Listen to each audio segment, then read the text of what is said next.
thanks everyone for joining. I know there's more and more people, about 10 people so far, and more people are going to roll in. But I am super excited because I'm getting the chance to speak to the Augmentum team. They're one of the premier influencer affiliate agencies, and you guys are based in Australia, technically, right? Or We're based all over. okay, We're headquarters probably somewhere in Scotland, I guess, but we're fully remote. Yeah. awesome, Yeah. awesome. But yeah, I'd love for Aditya and Sambhav if you guys can give an intro of who you guys are, what you guys do, and then yeah, we'll kick things off into the main topic. Yeah, fantastic. Keen to get started, and thank you for having us on, Zohaib. So myself and Sam, we're the co-founders of Augmentum. Augmentum is a leading influencer marketing agency. We specialize in helping D2C health and wellness brands build and scale influencer affiliate programs. So we aim to build out 3-tier programs that are driving always on awareness, content, and sales, all on a performance only basis. So in an era of overly inflated influencer fees, fake partnerships, inauthentic brand partnerships, we want to change that. We want to make the space authentic and partner brands with creators that actually love their products. For sure. And how long have you guys been doing this for? So about 2.5 years now. Yeah, just over 2.5. Just over 2.5. Yeah. Awesome. Yeah. So, when I first started working with you guys on your website talk about this system called the 3-tier influencer program. So I kind of want to understand what that whole concept is around. What is it? How is it structured? And why is it successful for you guys right now at Augmentum? Yeah, great question. So it feeds back into what I mentioned. So right now, influencers are charging heavily inflated fees, and there's no real brand partnerships where it's clear that the creator actually loves the product.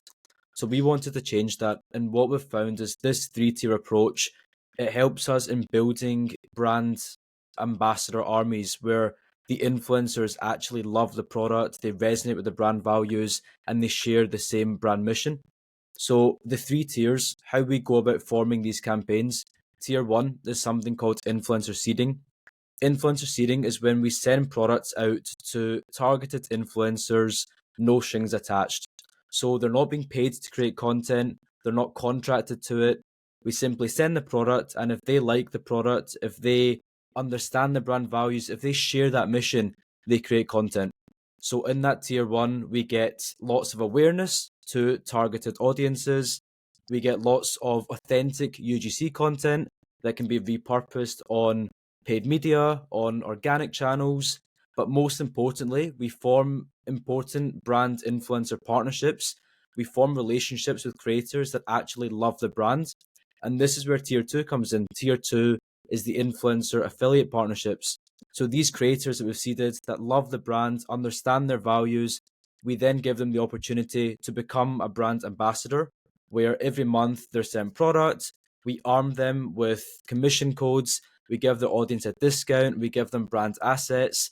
And every month they go out, they promote the brand. They're still not being paid any inflated fees. They simply earn commission on any sales that they drive. From here, when we have an idea of which creators are doing well, who's driving sales, this is when we can then scale into tier 3, which is paid partnerships. Say, for example, we've seeded 500 influencers, we've got 100 affiliates from there. There might be 20 or 25 of these affiliates that are driving a high volume of sales. So then we'll look to form some paid partnerships with these affiliates to scale the revenue. But all this time, we're aiming to maintain a high ROAS. And because it's influencers that have been seeded, we've built a relationship, they love the brand, they love the product helps them, it's a key part of their life. We can often negotiate really discounted rates here, which means these programs often run at ROAS figures of 3, 4, 5x and in excess of that as well. Wow. Okay. So that's a lot to digest there. And I want to take a step back, right? Because like one of the big issues that I see with brands is like, how do I even figure out what influencers am I going to target first? Right. There's other questions that I have around influencer seeding. How are you getting people to post for nothing? Like that's crazy as well. So let's take a step back. Let's talk about first, how are you guys even deciding how to, who to target for a brand? I feel like that's usually the biggest issue I You're see spot brands on. I have. mean, that's the most important part, right? You need to find these creators that love the brand. And, it's hard to tell if an influencer is going to resonate with your mission, but there is a way of preempting that and giving yourself the best possible chance of having as many of these authentic partnerships as possible. And all of it comes into the influencer discovery stage.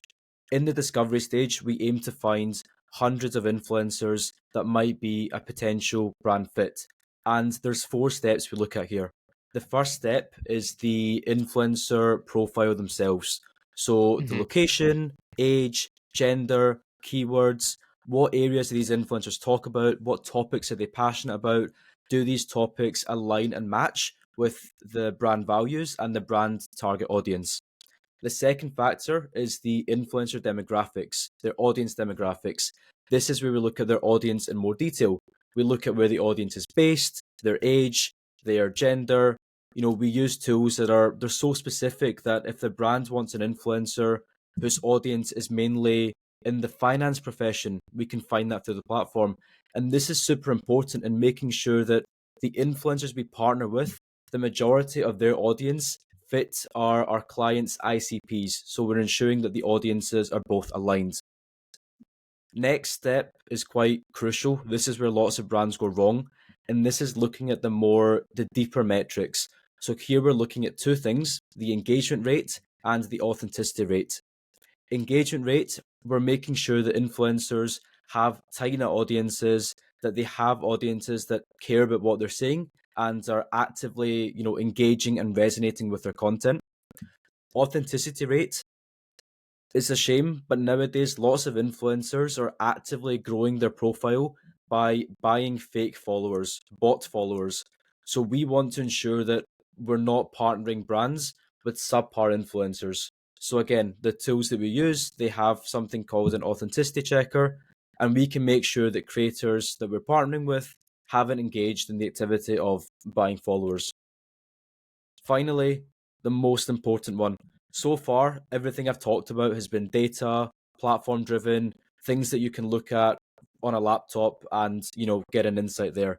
But this last one is manual vetting, and it's where we add in something that no platform can do. It's where we add in the element of experience, manual insights from running campaigns. You start to understand which kind of creators are going to work across the campaign. And when you look at an influencer, it's really important to look at things like their content, their style of content. Is the style of content they post, does this match and align with the brand's tone of voice, with their target content? We look at their comments. Are the comments filled with influencers that are showing buying intent, influencers that are actually listening to the content and, putting in relevant, thoughtful comments? Or is it just a string of, heart emojis and fire emojis and emojis that aren't really showing any real connection to the influencer? So using a mix of all these 4 strategies gives you the best possible chance of finding those influencers in mass that will resonate with your brand. So to jump in there with sourcing, I guess, when you're doing the whole like getting these influencers and then from there trying to get them to agree to these affiliate only type of contracts, what type of ideal influencer profile have you seen work the best for that? Yep. So within the influencer profile itself, typically those nano and micro creators. So you're looking at influencers, I'd say from above 3K, because anything less than that, they typically don't have enough buying power from their audience. So 3K and above, and we typically have the cap at the 100K mark. This is because, Mm-hmm. Bigger creators, they're used to working in paid collaborations. Even if they do resonate with the product, it's not really worth their time. They're less inclined to work with you on a paid collaboration. So 3K to 100K is our sweet spot. And then it really is finding influencers that match brand values. So if you're a brand in the gut health space, for example, you want to find influencers that are having issues that you can solve. It all comes down to that relationship first approach, right? You want to help influencers and you want influencers to help you. But for this, you need to ensure that you're targeting influencers that actually can be benefited by your product. if you're a gut health company, there's no point in reaching out to influencers in the gaming space, for example, where the product influencer fit just simply isn't going to be there. So Sambhav, I had a question for you, man. Yeah, go for it. What is influencer seeding, and why is it important for a brand to consider the costs of influencer seeding when it comes to having a relationship with an influencer? Yeah, absolutely. Great question. I mean, I guess just to answer the first part there, influencer seeding is sending product to influencers, no strings attached, so they've not got any obligation to post. The reason why we do it is 4 key objectives, which I feel are important to outline first. We look at awareness, so all of the impressions that are coming from the influencers posting. We look at creatives that you get usage rights to then repurpose. We look at niche testing, which is sending product out to 2 separate niches allows us to get a real insight as to where to scale that influencer program.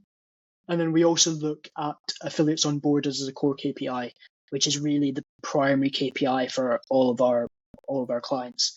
The reason why I bring that up is because it's very important to know what you're measuring against. And far too often, brands are looking at the cost of sending out product and then are like, okay, great, it cost me this much to send out, but I don't have the accurate or measurable result metrics that allow me to know if this is a worthwhile endeavor. And that really is half of the solution, right? That attribution piece.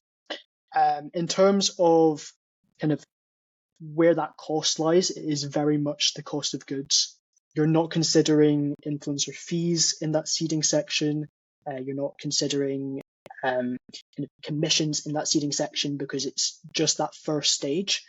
And if you can measure those 4 KPIs, awareness, creatives, niche testing, and affiliates onboarded, against your total cost of goods sold, then you can get to some kind of very measurable metrics that you can then compare to other channels. You can look at CPM, you can look at cost per asset, you can look at different kind of rates between niches, and then also that affiliate onboarded piece, which I'm sure we'll come on to kind of then push into turning this into a real sales channel as well. So how do you start transitioning into that affiliate side after the product is seeded? Yeah, great question. It's really a relationship game. So showing a genuine interest in each influencer's even content outside of your product is what allows us to turn, say, 20, 25, 30% on some programs of these influencers into affiliates. The second part of that is a super strong affiliate offer. With the number of brands that are focused on influencer affiliate or general affiliates nowadays, there's far too many brands offering 10, 15% discount and commissions to make that a competitive offer to an influencer that's receiving 10 DMs a day. So what we work with our brands to do to make sure that we're converting as many influencers into affiliates as possible is first outlining, right, what's our offer that is both manageable from a unit economic perspective, but also strong enough to convert influencers into affiliates? And then how can we integrate that supernaturally into our conversations with influencers, get them on board, and then treat them right, which is, I guess, once again, another big problem that a lot of brands have with their affiliate program is onboarding and then just kind of letting them stay there. And what tools are you essentially using to do this communication piece? Because I feel like with the nano influencer kind of structure that you guys have, you're probably talking to a lot of influencers. Yeah, great question. So the kind of DM versus email debate comes up a lot, right? It's, do I email an influencer? Do I DM an influencer? The way we look at it is that first approach should, where possible, be via email. Influencers have their email in their bio for a reason. And so it means that if they've got it there, that's where they want to receive business deals. However, a big focus or a big problem that a lot of brands then have is you're this big faceless logo on an Instagram page, and they're this kind of vibrant persona, creating 5-10 reels with really face-to-camera content every month. And a brand often struggles to build a connection with that influencer, then via email, and build a real relationship that can then convert into an affiliate program. So then what we suggest and what we do is we move as many influencer communication pieces through to Instagram DMs, which is where we can have day-to-day communication with influencers rather than week-to-week communication with influencers. And that's what makes a difference. That's what allows us to convert an influencer in 2 weeks to an affiliate rather than 7 times that, right? To like 14 weeks, and suddenly they've forgotten you exist because you sent them product 3 months ago. Are you guys leveraging like WhatsApp announcement channels or Instagram announcement channels to like mass message, or are you guys doing like personal DMs for this? Yeah, great question. So it's a mixture of systems and software. With email, it's software. It's using tools like Instantly or SmartLead, or really anything that allows us to send out mass personalized emails to influencers. But then if you look at the DM side, as we all know, Instagram hates automation. And so there's actually no feasible way to be sending out that many messages to influencers in an automated manner. And so all we're doing is creating the right templates, we use the saved replies feature in Instagram quite a bit to create kind of very, very clear step 1, step 2, step 3, step 4 FAQs of what questions an influencer might ask about the program, and then to convert them as efficiently as possible. Because yes, you're right, like it's a labor intensive channel. It does require quite a bit of work. Yeah. I guess this is for either of you guys. So Maya asked a question. I'm going to just show it on the stream here. But after the influencer seeding has happened, after the, affiliate partnership has started, how do you guys go about securing the usage rights for unpaid gifting? Is there a contract that you guys are sending out? Are you guys paying for those videos? What do you guys do typically here? Yep. So that's a great question, and it's one to be very careful of, because just because they've made content doesn't mean you instantly have the right to use it everywhere. What we do is when we receive the content from creators, we store it in a folder called content pending, usage pending. We then DM all the influencers saying, hey, is it okay if we use this content across some of our organic and paid marketing channels? So that's us asking them for usage rights. And then the creator will either say yes. If they say yes, that then forms kind of a verbal contract of sorts. If you want to, you can screenshot that and store it away. We typically don't. We've got the conversation to refer back to. And that's then your permission to use this on, paid ads, website, newsletter, email flow, whatever you want to. They might say no because they don't want you exploiting their content for, profit and paid ads, etc. Or they might negotiate for a paid rate. With seeding, we typically see around 75 to 80% of creators give us usage straight off the back to use for the content. The remaining 20, we typically don't negotiate for paid in that stage, but if that's the number one focus of the campaign, you typically can negotiate, and you can negotiate lower rates than what they typically charge, because again, you've gone down this relationship first angle where you're forming a connection with the creator. Yeah. I will add there, just to jump on Aditya's point about purpose of the campaign. When I discussed earlier about kind of our 4 key objectives, we know not our clients, but we know plenty of brands that use influencer seeding primarily just to get assets to then use on Meta, or to use on organic, or to use website, email flows, etc. That's where your first port of call might be. They create content and you ask for usage rights straight away. Our approach slightly differs depending on client. If our core KPI is turning as many influencers into affiliates as possible, then all that's required is a bit of a subtle change in approach, and just maybe being a bit more relationship focused, not asking for usage rights straight away, trying to convert them for affiliates as your almost first ask, and then asking for usage rights if that is a piece of content that you really want. So I guess really just depends on objective of the program, what you're doing it for, changes the way that you take an influencer down that funnel, whether it's to get usage rights, whether it's to prompt more content, whether it's to turn them into an affiliate. And Daniel asked a great question here. So, what are the most unexpected challenges you're encountering when you're transitioning from the seeding portion to the paid partnership side? Yeah, great question. Honestly, the big one is communicating the program as efficiently and quickly as possible. Influencers, particularly in the nano and micro range, often have full-time jobs alongside being an influencer. You imagine doing 9 to 5 plus your 6 to 9 might be creating content.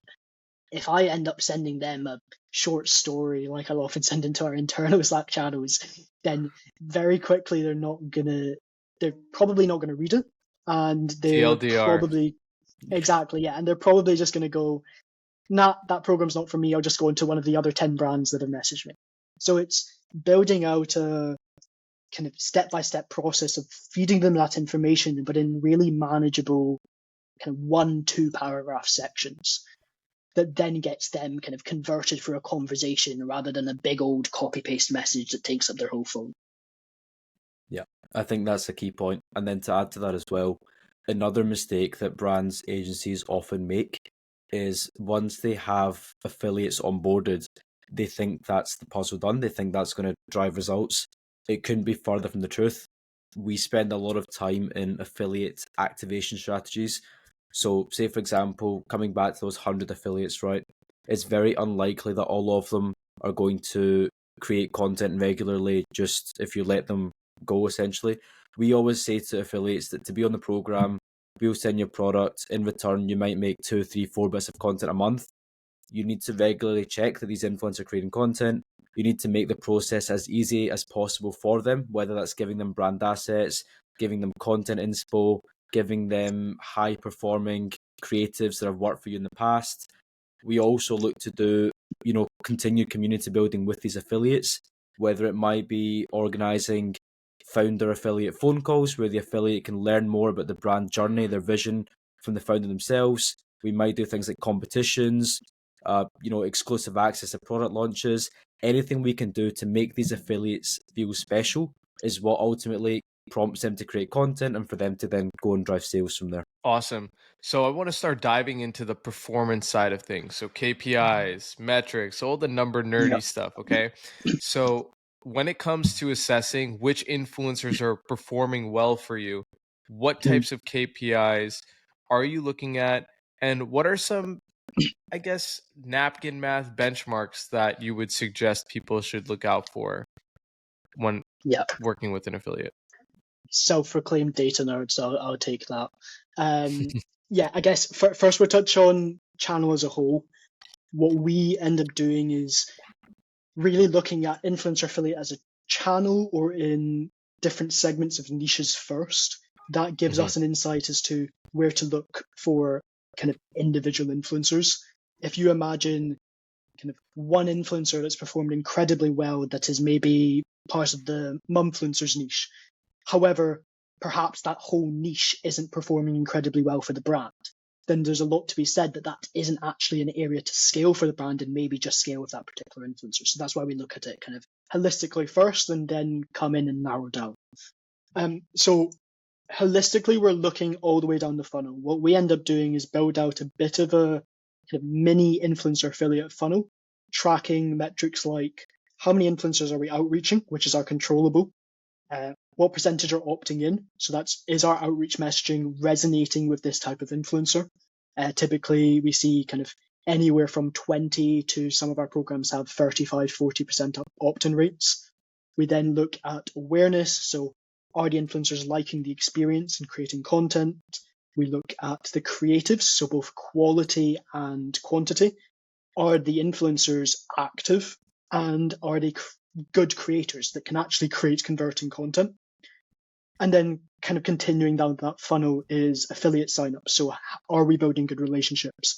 And then new customers, if it's an acquisition channel, or cold hard revenue, if it's a sales channel, are also kind of just all the way down to the bottom of the funnel of what we look for. What we try and do is build that out for your full influencer affiliate channel, then break that performance down, sometimes qualitatively, sometimes in as much depth per niche. That's what allows us to identify what are the best performing influencers and how else to scale within those niches. Then when you're looking at kind of individual influencer performance, it's just who's generated the most sales, who's generating the most awareness, who's generating the most creatives as our kind of core KPIs. What are some cheat codes or tactics that you're implementing to get people to post more, or I guess change up the type of content that they're creating to get more engagement? I've seen brands, some of them do gamification tactics, or they'll run like monthly challenges. But for the Augmentum team, because you guys are working with health and wellness brands primarily, what have you seen be most successful? Yeah, great question. We layer it in two ways. So we have, the way we look at it is you have your base community building. This is your day-to-day, week-to-week communication with influencers that you want always on. And we have members of our team that are regularly building those relationships on behalf of brands. That sets your base, and anything that I'm going to talk about from a gamification standpoint doesn't work unless you have that. The gamification side is where it gets really fun and really scalable. A couple of things that we've been building out. We use a close friend story for a brand which we just launched, which has all of our ambassadors on it. So it allows us to meet influencers or meet affiliates where they are creating content on the same platform and give them visual cues as to content ideas and what's performing well. We use kind of fortnightly exclusive newsletters as something that we've seen implement really well for particularly more science-led, more kind of premium sounding brands. We've also run kind of broadcast channels as something that we look at. So affiliate exclusive broadcast channels, same for WhatsApp, as you mentioned earlier. And then kind of going even one step further, as you said, with the competition piece. So we just ran a competition that increased week-on-week sales by 80% for that particular week. And it's just about, if we have that base communication with influencers, we direct all of their attention to this fun competition on who can create the most creatives or who can drive the most sales during this 7-day period. Then it activates them and activates their kind of competitive instinct really, really well. Mm-hmm. Mm-hmm. So I want to ask Aditya this. When it comes to consumer behavior, how do you see people behaving for the rest of 2024, 2025 when it comes to their relationships with influencers?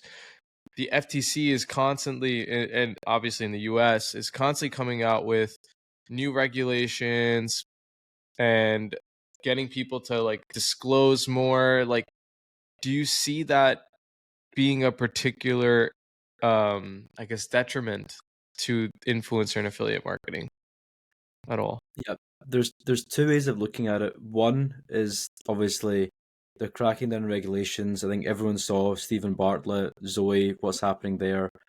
But the other way of looking at it is that it means there's now an opportunity for more authentic, genuine collaborations. There's an opportunity for smaller creators, for consumers even, to share their journey, and that becomes quite a big piece for it.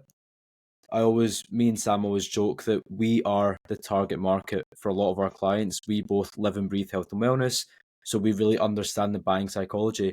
And there's two big things that I'd kind of focus on, and there's two big things that we then take into our campaigns. The first one is that health and wellness in particular, consumers look at it as a long-term thing. The concept of, this supplement in 1 month is going to make you think faster, or this workout is going to make you run faster. People now understand it doesn't work like that. The whole biohacking space has now showed us that we need to be chasing that 1% and just, marginal gains in that sense. So when consumers are looking for that long-term solution, the big thing for us is what platform they're on, because for a long-term benefit, they're going onto platforms such as Instagram in particular, and what they want to see is an influencer that's talking about their long-term health transformation journey, not someone that's marketing a quick fix, but someone that's saying, yep, I've been working with this brand for 4, 5, 6 months now, and over time, this is how I've seen the benefits. And that's what we're looking to emulate and replicate with our influencer affiliate programs. It's showing them, well, we've got influencers posting over a long time period. Some of our affiliates are showing, month one, this is how I felt. Month two, this is how I felt. And what happens is, as they build these touch points, the sales power they have, it increases ever so much. And then the second element there, of course, is just that trust factor. The health and wellness space in particular is so saturated now. There's so many brands entering it every single day. And while that's a good thing, it now means that, you look at cereal, snacking bars, there's just so much competition that consumers don't know who to trust and who to use. And of course, that's where influencer marketing comes in. That's where the word of mouth element kind of comes into its own. When consumers are looking to influencers, friends, family for those recommendations, everything we look to do is amplifying that effect of word of mouth and really taking it up to a whole different scale. What are your feelings, guys, about whitelisting? And for people who are watching, the concept of whitelisting is running ads on the influencer's accounts, not your own account. So wanted to hear your take on it. Yeah, whitelisting's a big one we're looking into for a lot of our clients, and the main reason is that it's possibly one of the most natural continuations of building relationships that you can find, right? Past building an affiliate relationship, if you are in conversation with an influencer, it's far easier to say, hey, I'm going to chuck some spend behind your account, I'm going to drive more traffic to your page, and I need you to do X, Y, Z, which is honestly half the battle with whitelisting, is kind of telling influencers, this is how much I'm going to pay you, this is how to connect to Meta, and kind of sending them that step-by-step guide. So yeah, we're looking into it. We see a lot of clients getting kind of good performance from it, and so currently we are seeing how many of our influencer relationships are going to work incredibly well on the whitelisting side. The big thing for us is what prices and what rates can we negotiate with these influencers, due to building the relationship. And what we've seen so far off of our scoping is getting influencers to do this whitelisting thing for free rather than for 25% of the flat fee per month, which is the typical range for usage for whitelisting. Yeah, because the benefit for the whitelisting is you're not only promoting your product, but you're boosting their posts so they get more followers in turn. So if it's engaging content, they could double dip. I feel like that's the biggest, or rather the hardest negotiating part for brands with the influencers, is trying to navigate this whole, hey, look, yes, you are promoting our product, but we are promoting you and spending the money to get your face across the internet via paid ad versus you just posting only to your followers. So there's a huge difference between the two. And I think that that's where the synergistic relationship can start, to be more fruitful for both people. I wanted to hear some hot takes, right? So what are some of your hot takes on how other agencies or brands are doing influencer marketing? Because I kind of like spending the last 30 minutes talking about the juicy stuff. So what makes you cringe when you see different types of things on Instagram or TikTok, etc.? Nice. I'll kick us off. Nice, controversial, juicy question. Get us all going. But I think something that irritates me quite a lot is when agencies try to pass off gifting as influencer seeding, because the truth is that these two things couldn't be more different. So gifting or barter collaborations, it's also known as, is when you send product to an influencer and you say, we're going to send you this product, in return, you're going to do X, Y, and Z. There's definitely a place for gifting. I understand and appreciate why brands do it. You get mass awareness, you get the content, but you don't get the relationship that you get with seeding. You don't then get the opportunity to make these influencers affiliates, negotiate lower rates for paid partnerships, negotiate great deals for whitelisting. That doesn't come as a side effect. So I think it's just very important for brands and agencies to be honest and transparent in their work and be open about the fact that there is a difference in seeding and gifting. They're both very different scope of work, and just be conscious of that and not try to pass it off as the same service. What about you, Sambhav? Mine's is going to be more boring, I reckon, but it's around how people look at the influencer channel. I cannot stand it when people say influencer is a top of funnel or awareness only channel. I can't stand it when people say influencer is a performance or bottom of funnel only channel. And that goes for influencer affiliate as well, or paid partnership specifically, or whitelisting. The best way to look at the influencer channel, and I'd say specifically influencer affiliate, is full funnel and how it impacts not just your awareness, your created, and your sales, which are your direct results from the program itself, but also the synergy with your other channels. So clients in general say, my meta ads are becoming more efficient. We're getting more awareness outside the ad account, and so that's converting better on meta. Or my organic sales are increasing. Why is that? And the reason is that kind of, I guess, that gap between what is measurable and what actually works. I was listening to a podcast with the guys at Bejuice, who if you've not heard of them, they're an Aussie brand, definitely check them out. And I'm going to butcher this, but they said something like, not everything that works is measurable. Not everything that's measurable works, and that could not be kind of more true with the influencer channel, which is notoriously hard to attribute, and then the affiliate channel as well. Yeah, for sure. And I wanted to piggyback off of that concept. So like for Social Snowball and how we do our marketing, not that I'm the guy who's doing it, technically I am, but it's a team effort, of course. I see that whenever we've done an event or worked with an influencer or had someone give us a customer shout out, we don't really always get direct sales from those things. But what happens is when we talk to other customers or prospects, rather, it's much easier to make them a customer when they talk to the sales team because they saw those different touch points. And it's very hard to measure. Like, I'm not able to measure everything. I could just measure how many people looked at something and how much time they spent on that thing. That's the most that I can measure, but it gives me some sort of directional view. But I do know that they're all important, because if I didn't do that event, or if I didn't have that customer review, or if I didn't have that influencer talk about us, or let's say like us doing this webinar now, right? Like someone's going to learn something from here and be like, oh yeah, that guy from Social Snowball, I've heard of him before. I feel like all these little pieces, like brands forget that you can't just assume just by direct numbers that that's where the sale is coming from. It's actually impossible. This is the common fallacy for all marketers. And I think a lot of it stems to just like our over reliance of data. Like everyone's just like, oh, I need to be data driven, and because of that, they start to forget the human aspect of just like how marketing works. I mean, look at the biggest religions in the world or the biggest movements in the world. They started through word of mouth and evangelism, right?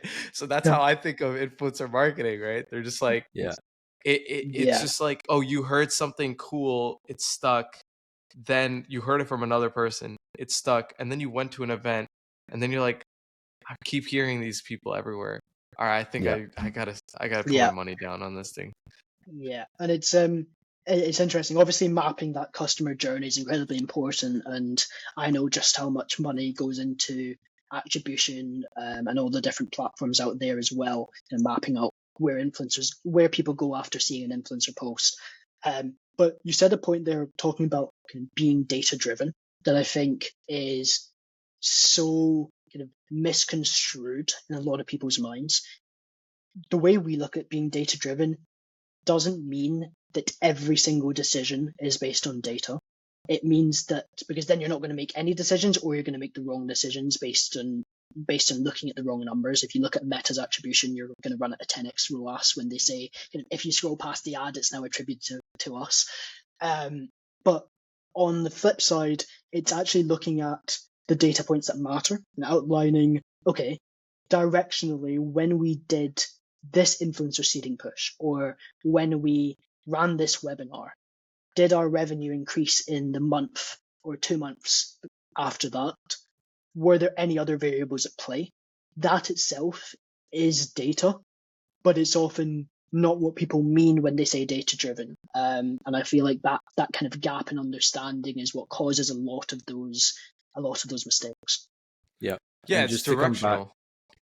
just to come back to what you're saying as well, Zohaib, is having that, the kind of word of mouth human element of it is so underrated and underused. Just as an example, we've got a client that we run a lot of influencer work for. We've been running a big program the last kind of 6-7 months with them. I had a call with another brand a couple of weeks ago, and when I mentioned the work we've been doing with this client, her first words to me were, "Oh my God, we've been seeing them everywhere." Now, for me, that's a much better tell or indication that the campaign's been successful than looking at the CPM or the earned media value or looking at the cost per engagement on it, for example. Having someone else, someone that's just one person in their target market, having her say to me that she's been seeing this brand all across her feed, that's a better indication that actually the campaign's worked and word of mouth there is working than a lot of the key data metrics that we tracked in that campaign. Mm-hmm. Mm-hmm. Yeah. So when it comes to a lot of the challenges here, now I want to talk about the negative stuff, right? When you guys cut off a relationship with an influencer, is it a metric? Is it behavior? What does that look like to you guys? Yeah, no, good question. It's I mean, in 3 words, it's content, not sales. So the mistake a lot of brands make when they're cutting influencers off of an ambassador program is they'll do it based on which influencers are driving sales. And then they'll cut off kind of the 50% of influencers, the 60% of influencers sometimes that aren't driving sales. And then they'll see their total sales volume plummet and ask why that's happening. And the reason is that influencers create different types of content. You can have very awareness-led content that's showing off the product in the first kind of 3 to 5 seconds, talking about kind of all the features probably rather than benefits, and showing off the product maybe in some sort of viral fashion. You've then got bottom of funnel style content, which might be face to camera. It might be a testimonial going, "Hi, I've been using this product for the last 3 months and the difference has been game changing for me." And cutting out that top of funnel piece, cutting out the influencers that are driving that initial attention, has a big detriment to the influencers that are driving the sales on paper. So what we look at instead is, look, is an influencer that we have very carefully selected through the right metrics, for the right manual vetting, for the right deep dive, is that influencer creating content as per the terms of the program? If yes, we've chosen them for a reason and they're likely adding to the program. If no, then obviously that's where you have to send them that slightly more pushy message saying, remember, these are the terms of the program. We can't keep sending you product if you don't follow them. Typically, we get one of 2 responses, either, hey, I'm so busy, sorry, I will get on this straight away, or I'm so sorry, I can't commit to this anymore, which of course is going to happen kind of 5-10% of the time. So I got a question from Ty here. Would it be worth cutting an influencer campaign short if it isn't converting? So with regards to direct conversion versus impressions, etc., what would you choose? Like, what would you guys do if things weren't converting but the impressions were there? It would come down to a few factors across the impressions. For example, what's the CPM in the campaign? Often what happens is you might have a very low CPM, which tells you that you're getting a lot of awareness, you're doing the kind of top of funnel activations, and that would be a good indicator that if you continue testing, the sales will come. For example, Sam will remember this very well, but we ran a campaign a few months ago, and there was a creator we partnered with who had a very low CPM. For the first 2 months of that partnership, she didn't drive anything extraordinary in terms of sales, but because the CPM was so low, we're getting very low cost awareness from this creator. Ultimately, what happens is her audience see it once, twice, 3, 4, 5 times. After 2 or 3 months, that partnership started to drive sales, then more sales, and eventually the ROAS on that just started to grow, because without the awareness, you can't get the sales straight away. It's a hurdle that you need to get past to get to that desired outcome. On the flip side of that, if you're running at a CPM of say 40, 45, 50 pounds, that's an indicator that there's probably a more cost-effective partnership there, and that this creator's overcharging, or simply the audience aren't resonating too well with their content about your brand. And that can happen.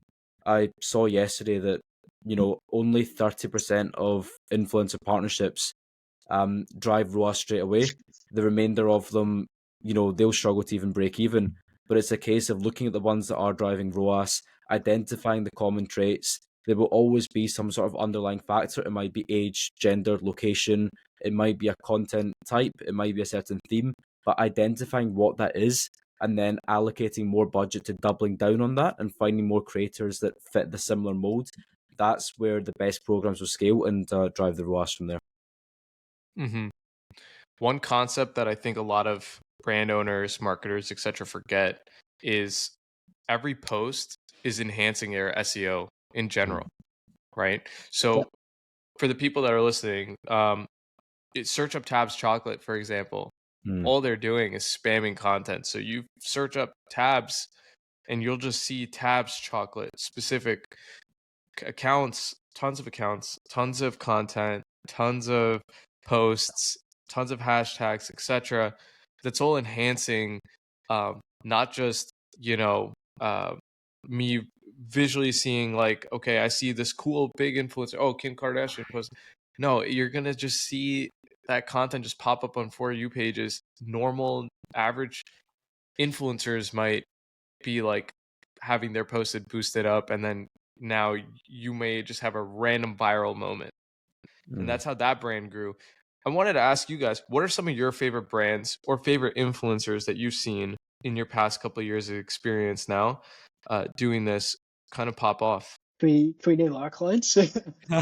Yeah, up to you. Yeah, whatever you guys want. I don't know.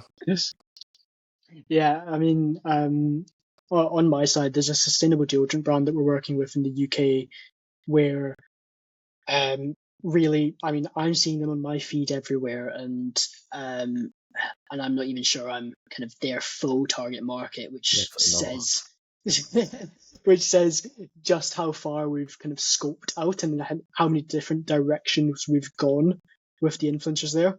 But that's a program that's going at 450k impressions per month from seeding, 700k impressions a month from affiliates, 800, 900 creatives. That's like 30 creatives a day from affiliates, and then also generating hundreds of new customers every single month. So that's one example that I've loved, especially because we've been a part of it.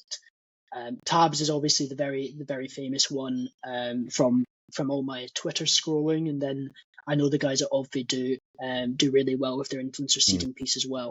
So those would be the ones that stand out to me at the moment. The big thing I'm seeing in the space, which I'm a big fan of, it's actually coming from the bigger brands. So if you think of companies like Athletic Greens, for example, or Trip, who I use all the time, I love their products.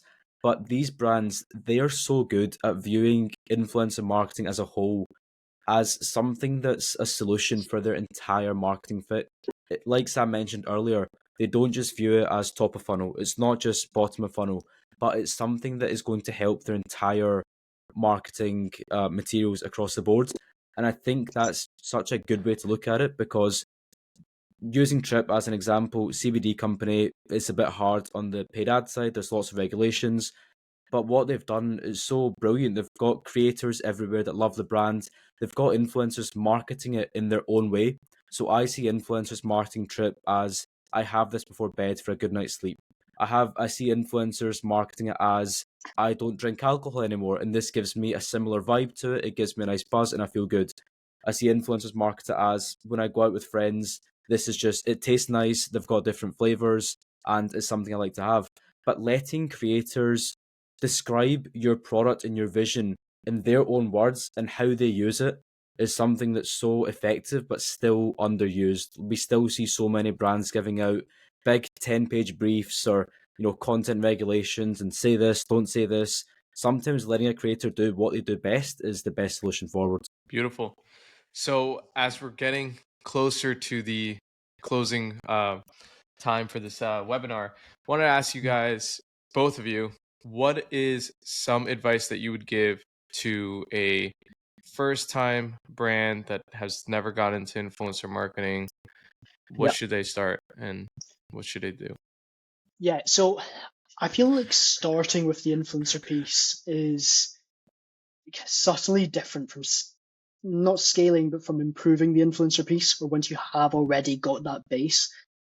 I'd say for the majority of brands out there, if they use any sort of social listening tool, they will find kind of 10, 20, 30 even minimum if influencers that are posting about their product anyway. And so onboarding them, as long as they have the right metrics, onto some sort of influencer affiliate program is a great start to having that army of influencers that are posting about you month on month, that are creating that content, driving that awareness, and also showing you proof of concept with that sales piece as well. Once you've got that, you almost have a bit of a testing ground as to these are the 3 to 5 influencers that worked incredibly well. Let's go out and do more outbound work now. Let's find 100, 200, 500, 1,000, however many influencers that then match similar audience demographics, similar content topics, similar profiles, and then look to recruit them into some sort of influencer affiliate or ambassador program. So I'd really say start with the ones that are mentioning you anyway, is how I'd start. And then to scale, it's very much test and learn, test and learn, test and learn. Yeah, just to add to that as well, especially for smaller brands, this is kind of tailored to you guys. But 2 things. One is try and build a solid base before the influencer campaign. So go on social media. Being a small brand, you have a very unique advantage, and that is you are in the infancy of your journey, and people want to see that. People buy into this kind of stuff. So on Instagram, share a video of your factory making production. Share a video of you talking to the camera. Nothing fancy, no mic or ring light as I've got right now, but just talk to the camera and tell them your journey, tell them your mission, tell them what you're setting out to do. And this way, when you find the influencer that resonates with your mission, the first thing they see is a video from you coming from the heart, appealing to them. And that's how you'll increase your opt-in rates. That's how you get content from the start. And that's how you'll build those partnerships early on. The second thing is do the small things well. So by that, I mean things like the unboxing experience. Go big on delivering a really nice personalized experience for influencers. It doesn't need to be expensive. We ask all of our clients to do a small handwritten note that goes to all the influencers in the gift boxes. It shows the influencers we care. It shows the influencers that we are wanting this partnership to go well. Invest small amounts into things like, small flyers. The flyers might have your product USPs, they might have some content ideas, but it makes it so much easier for a creator to see your vision, understand and buy into your mission, and then create content based off the back of it. Amazing. Well, thank you two so much for all of this amazing information. I learned a lot. This was an awesome conversation. This is the first time I'm doing this. So I hope the people who are watching enjoyed this. So I wanted to just show their link. If you guys want to get in touch with Sambhav or Aditya, please check out their website, augmentummedium.com. This is a clickable link, so feel free to click that. You can connect with Aditya at the Aditya Mahapatra on LinkedIn. And then we have Sambhav's LinkedIn here as well, both clickable, so feel free to click. And then obviously I got to give a shout out to Social Snowball as well. If you're looking to get an influencer marketing affiliate platform, yeah, obviously I got to give a shout out. Yeah, So yeah. if you guys are looking for an influencer affiliate platform to do a lot of this tracking, the payouts, sourcing, etc., feel free to check us out. Request a demo or feel free to DM me or Aditya Sambhav about any of our services. We're more than happy to hop on a call, help you guys out. But yeah, thank you guys for listening and catch you on the next webinar. Cheers, mate. Speak soon. Amazing. Thanks, Cheers. Zohaib. See you Speak guys. soon. Thanks, guys. See ya.